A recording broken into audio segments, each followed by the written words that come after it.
Atau kalau mau ditunjuk dirinya berdoa, dia tidak datang dalam kebaktian ibadah maupun di tengah-tengah persekutuan. Nah, maka itu banyak orang menghindari tugas dalam berdoa. Padahal doa adalah napas kehidupan orang percaya.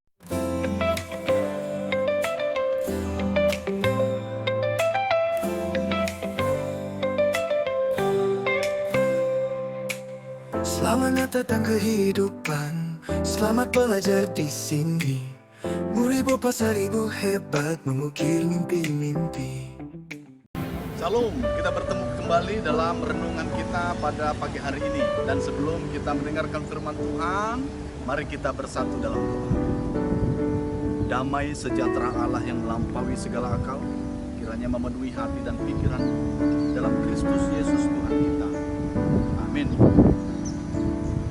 Firman Tuhan yang menjadi pedoman kita pada pagi ini tertulis di dalam Ibrani 4 ayat 16.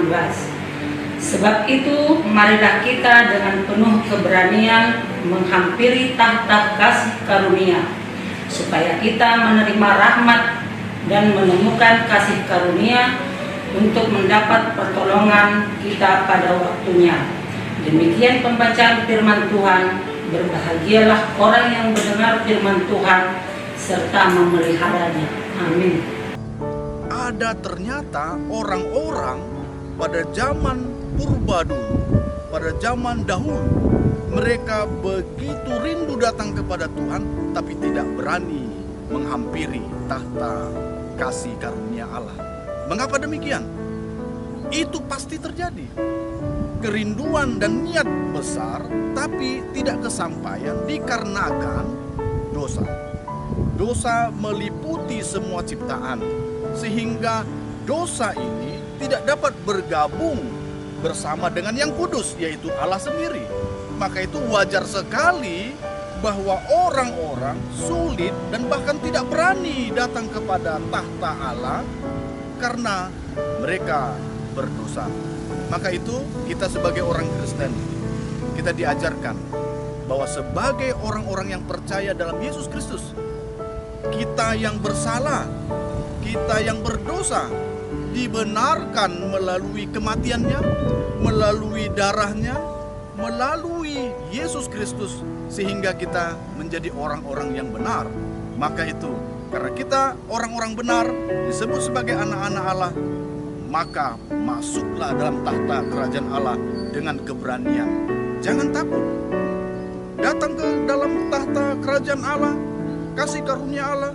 Kiranya kita datang dalam doa-doa kita. Adakah dari antara kita yang tidak ingin berdoa kepada Allah? Adakah dari antara kita yang takut dalam berdoa? Kalau berdoa maka disuruh istrinya yang berdoa. Kalau ditunjuk dirinya berdoa, disuruh anaknya berdoa. Atau kalau mau ditunjuk dirinya berdoa, dia tidak datang dalam kebaktian ibadah maupun di tengah-tengah persekutuan. Nah, maka itu banyak orang menghindari tugas dalam berdoa.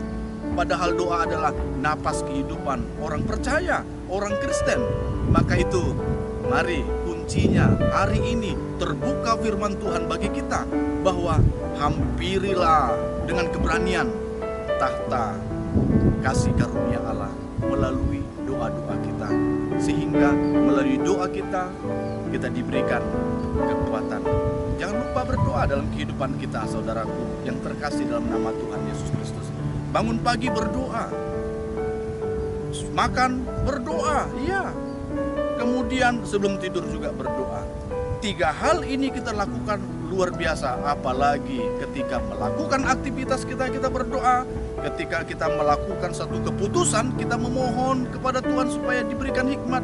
Itu sangat super luar biasa dalam kehidupan kita. Maka oleh karena itu, hiduplah di dalam doa kita. Banyak orang bertanya, apakah doa kita itu didengar oleh Allah, sedangkan Allah itu jauh?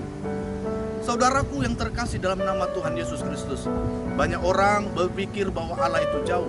Dan bahkan saking jauhnya, dia berada di langit. Bahkan ada langit yang ke-7, bahkan banyak langit di sana. Sehingga kita bersuara tak terdengar. Itu pemahaman dunia. Tapi yang kita pahami adalah Allah itu Immanuel, Dia beserta dengan kita, dia hidup bersama dengan kita. Ketika kita berbicara, ketika kita berdoa, dia dengar setiap doa-doa kita. Tahukah kita apa kepanjangan dari doa itu?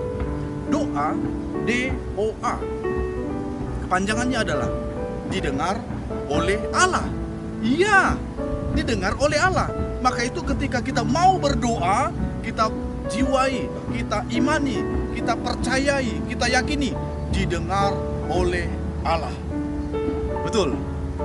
Ketika kita berdoa yang seperti itu, maka kita akan berani datang kepada Allah, menyampaikan keluhan kita, menyampaikan pergumulan kita, menyampaikan setiap isi hati kita yang begitu dalam kepada Tuhan dengan penuh keberanian. Sebab apa? Sebab kita bukan orang luar, sebab kita bukan orang asing. Kita anak-anak Allah yang senantiasa datang kepada Allah, mengadu, berbicara, memohon pertolongan, sehingga apapun yang kita doakan, kita yakin didengar olehnya. Dan dengan hikmat Allah, dia akan mengatur segala sesuatu dan memberikan jalan keluar sesuai dengan rencananya. Ingat, rencananya. Maka itu setelah berdoa, mungkin yang Tuhan akan tunjukkan bukan sesuai dengan yang kita pikirkan, tapi sesuai dengan apa rencana Tuhan.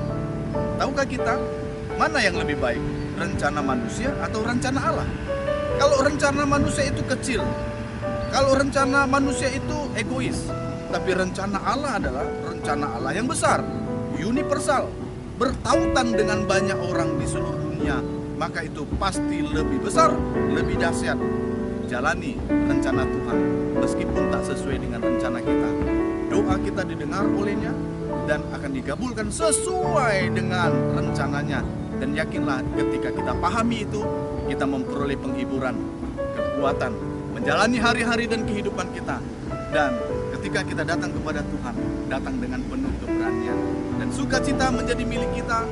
Dan kita akan bisa melakukan aktivitas kita dengan penuh sukacita. Itulah yang terjadi di jemaat di Ibrani. Luar biasa, mereka betul-betul mau datang kepada Tuhan dalam Yesus Kristus.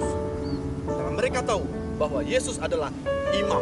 Bukan hanya imam biasa, imam agung yang mana dia mendengarkan doa-doa setiap umatnya. Dan kita yang hidup di zaman ini, kita pun demikian. Yesus imam agung yang mulia, yang besar, dia akan mendengarkan doa-doa kita. Jangan takut berdoa, selalulah berdoa. Dan ingat, dalam doa kita selalu berbahagia. Tuhan Yesus memberkati kita semua. Amin.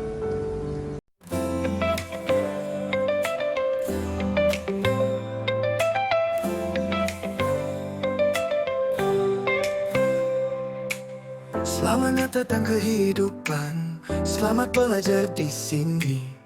Murid pasar ibu hebat mengukir mimpi-mimpi.